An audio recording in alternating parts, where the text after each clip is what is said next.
Right, Kalwant, welcome.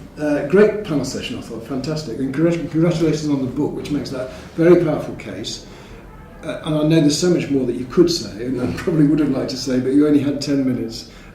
So let me just give you an opportunity to start on that. Yes, racism, inclusion and white privilege is what we're talking about. And how do you change the idea of excellence to accommodate the problems that we know exist within HE at the moment? I think that's a really important and interesting question, because on the one hand there's so many things that we can do, but on the other hand that universities say that they're restricted in terms of what they can do. So I think as a start, universities have to really acknowledge that racism and white privilege is something that's going on. Yeah. Because if they don't acknowledge it, they can't act upon it. So that's really, really important. And secondly, I think universities have to look at their own practices and see how they can make significant changes resulting in real concrete outcomes. So none of this can be a tick box exercise, none of it can be tokenistic, and it can actually be related to different policy initiatives such as the Race Equality Charter mark. Right. And various people making the point that actually, although this is a very deep and intractable problem in lots of ways, you can change quite a lot of behaviour quite quickly if you get universities to follow the money, basically. And you very briefly referred to tying Race Equality Charter to some sort of funding, penalties or incentives, and I'll just perhaps say more about that, because that sounds like a productive avenue. I mean, what's really interesting is the Race Equality Charter mark is very new, and it was developed as a result of the success of the Athena Swan Charter. And the Athena Swan Charter was developed to progress the position of women in STEM subjects in science, technology, engineering, maths and medicine. And 10 years since its introduction, it has shown to have a significant increase on the numbers of women in senior decision-making roles and in STEM positions.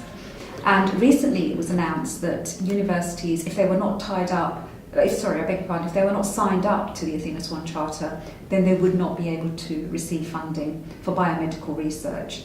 And when that happened, the number of universities that signed up within the week increased by 400%. So as I said earlier, money doesn't talk, it screams.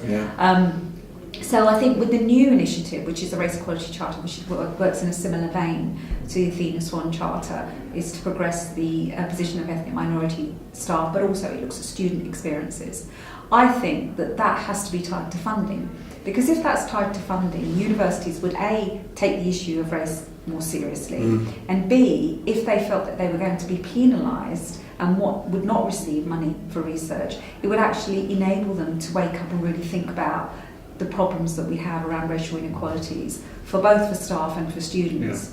And I think that has to, again, be linked to specific outcomes. So it's not just about, we've got the badge, we've got the charter mark. What is your university doing to address the BME attainment gap, to address the fact that there are only 80 professors who are black in the whole of the UK compared to 14,000 who are white? What are you doing to progress this? And I think that's important on different levels. It's important on a national level, but it's ever more increasingly important on an international level, because we sell ourselves as excellent global, international higher education institutions. So we do not at the moment represent the communities that we serve. And yes, so the Race Equality Charter then, and I like the way you put it, so what is the university doing to address the attainment gap? I mean, it seems to me the BME attainment gap is possibly the single most disgraceful feature of teaching and learning in British universities at the moment. And just because it's so large and it seems to be so immovable. I've been hearing recently case studies. There was one, I think Samuel Dent in this conference is actually talking about one kind of institution-wide attempt to change the culture about through student support mechanisms, really. And I heard recently, again, an SRHE seminar, Kingston University has obviously done all sorts of interesting things, trying to change the whole culture there, and obviously had some success in doing that. But obviously they're the exceptions at the moment rather than the rule. Yeah, and there's examples of very good practice that's going on in different types of in different universities around addressing the BME attainment gap and addressing the racism, exclusion and marginalisation. But that's exactly it. It's good practice in a pocket. There's pocketfuls of pockets of good practice, but it has to be in every university in order for it to be effective, because the BME attainment gap exists in all universities. So how are universities addressing that? And I think it was also interesting this morning from the panel presentations, my colleagues were talking about the ways in which particular universities, elite and Russell Group universities, recruit a certain type of student that is going to do well and that is going to succeed. So they're less likely to recruit students who they think will fail or that will need more support.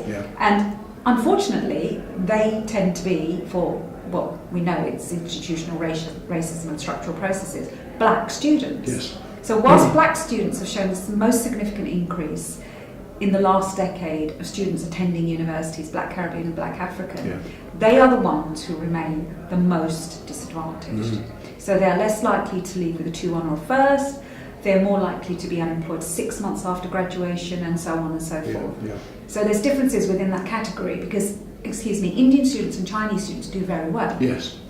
I mean, overall, obviously, BME as a proportion of the student population, there's over-representation more than anything else, but it's very mixed when you drill down. And what the other thing is about one of the things that institutions can do is to have an environment that is either welcoming or, to use Theresa May's term, hostile in terms of black students, black and minority ethnic, but black students particularly, I think, because there are certain institutions that obviously have always, going back sort of tens of years probably, recruited much larger numbers of BME students than you would expect, as it were. So I went to Bradford or South Bank or whoever it is, and I remember being asked once by the senior person in the civil service, how can I recruit more students from black and minority ethnic backgrounds? And I said, well, you need to start by looking at the institutions where there are very many of those students. And of course, and the answer was almost implicitly, well, we tend not to recruit from those universities, So there is that issue. But part of it is about changing changing the culture, and some of that's about role models. As you say, it's something like 0.5% of professors are black, which is unbelievably low, isn't it? What are the other kinds of things that people can do? I was very impressed by one of the newer researcher presentations about developing a post-colonial curriculum, because she'd worked out a really pragmatic series of steps by which you could get from where you were, which is a long way away, to where you needed to get to in terms of putting those kind of experiences into the curriculum that are so far invisible. So I guess the question is, where are the soft points where you can make a relatively big win quite quickly? What should the institutions start with, do you think, by and large? I'm glad you've mentioned the Decolonizing the Curriculum initiative, I guess, because black students are more likely to drop out of universities, and one of the reasons that they give is a Eurocentric curriculum that does not address diversity, that does not address black history, and that does not take that into consideration. So that's a really positive step forward, so that we have a much more diverse and that's historical. Easy, isn't it? That's very easy, exactly, and that's why I don't understand why we can't do that. So that in itself has to be something, that aspect of diversity, if you like, has to be something that runs throughout the whole university, undergraduate or postgraduate degree. It cannot just be tokenistic, so we'll do a bit here, we'll do a bit there. That's the first thing. The second thing is to make HEI environments a welcoming space. So there is this constant notion that there is the white space of the academy reserved for the white privileged and the elite. So quite often working class and BME students don't feel as though they belong. So we do need more people from minority and marginalised backgrounds and powerful positions, so that they are positive role models. So that's another thing I think that universities seriously need to consider. But also the other thing, and you probably saw in my presentation, the examples of racism that I gave were just a tip of the iceberg, and those were just some I Googled. There's many more. So I think one of the things that universities have to consider is that when complaints about racism are made, both by students and by staff. And the examples I gave earlier on were just examples that by students who had experienced racism in universities. None of those were about staff, and there are some about staff, although staff are more reluctant to speak out, is that when those complaints are made, they have to be taken very seriously by the institution. So there has to be a zero tolerance policy. Yeah. So those students should be expelled. They should be told, well, actually, you're not allowed to study at our university because you have shown, we have evidence to suggest that you have shown overt racism. So those claims that have to be taken seriously and investigated, because quite often they are brushed under the carpet, because there's this notion that universities are liberal, they're forward-thinking, they have social justice and diversity at the heart of their agenda. But that's all rhetoric. Yes. And that's part of excellence, but it isn't evidenced in outcomes or practices. There's quite a lot there, isn't it, to sort of... In one sense, you could say, well, actually, that's a real culture shift, what you're suggesting. But I think that actually that's what we need. And of course, what's also interesting is that, and I was just talking with Vicky Bolivar in much the same way. Even those institutions inclined to do those things find there's a huge pushback then from outside the institution in terms of the media, especially. But you think of Roads Must Fall or whatever it is, and those kinds of campaigns are often misrepresented in the media as being something they're not, and ridiculed on the basis that they're something they're not, and so there's probably a role in there somewhere for a lot of journalism education, I should think. Absolutely, and I'm glad you've brought that up, actually, because I think that what happens is that the media play a huge and powerful role in our perception of society and events, because for many of us, they are our feed, and that's what we see 24 hours a day, and especially now within social media. And there is this perpetuation that white working class boys are the ones who are doing the worst, white working class boys are the ones that are left behind.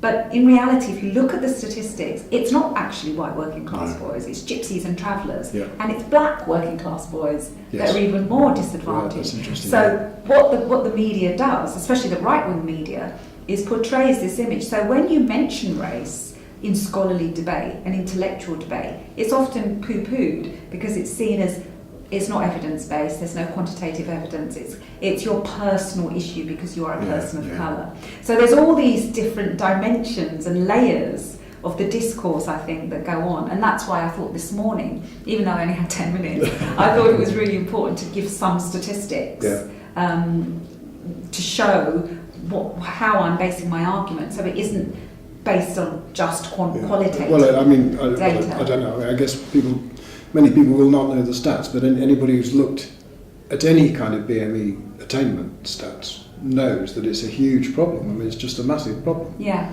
but my point is that there is a refusal to acknowledge that. Yeah, sure. And recently I was interviewed for a TV programme that will remain nameless, and I was asked, well, isn't it because the black students don't work as hard as the white students? Oh, God. Really? And that was a major BBC... Oh, sorry. A major BBC Outlook programme, which I'm sure your viewers and our colleagues have already seen. So it's that kind of attitude that perpetuates this notion that, well, actually, they're lazy, they don't work as hard. Whereas what we need to look at is the social structures that perpetuate racism and marginalisation within the curriculum and etc., the things that we've just spoken about. So the easy wins are first of all, decolonize the curriculum, because there's some things you can do quite straightforwardly and don't cost anything even. It's a bit of work sometimes for the staff changing the programs. And then start again by institutions need to acknowledge the issue and acknowledge and own the problem. Yeah. As Ellen Hazelcourt will say. Yeah, because if you don't do that, then you can just carry on. You don't have to act upon something. Once you acknowledge it, you have to do something about it. Yeah. So a failure to acknowledge results in a failure to act, particularly around issues around racism and race. And I know one of the questions from the floor was, how should every individual in academia sort of, and I know you're living out what you say. So and you should have just said, well, look, this is my experience. So perhaps more people should do what I do in terms of arguing this, and good for you.